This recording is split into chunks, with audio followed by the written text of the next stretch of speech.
यवतमाल जिले में कल रात हुई भारी बारिश से ग्रीष्मकालीन मूंगफली की फसल को बड़ा नुकसान हुआ।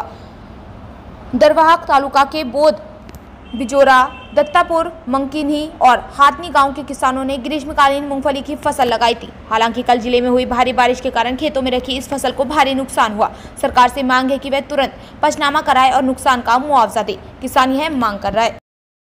तरी आज जे अवकाळी वादळी वाऱ्यासह जे गारपीट झालेली आहे त्यामध्ये माझ्या भुईमूग व तीळ पिकाचं खूप नुकसान झालेलं आहे। तरी माझी शासनाला एकच विनंती राहील की माझ्या शेतात येऊन पंचनामा करावा व मला जास्तीत जास्त नुकसान भरपाई देण्यात यावी।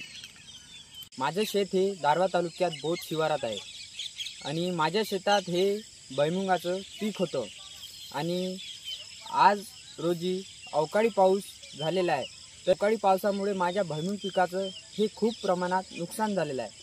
तरी मी सरकारना एवढीच विनंती करतो की माझ्या शेतात पंचनाम्याला तुमचे सहकारी अधिकारी हे यावे आणि माझ्या शेतात हे भुईमुग पिकाला थोडंफार आम्हाला मदत द्यावी, तशी ही माझी नम्र विनंती।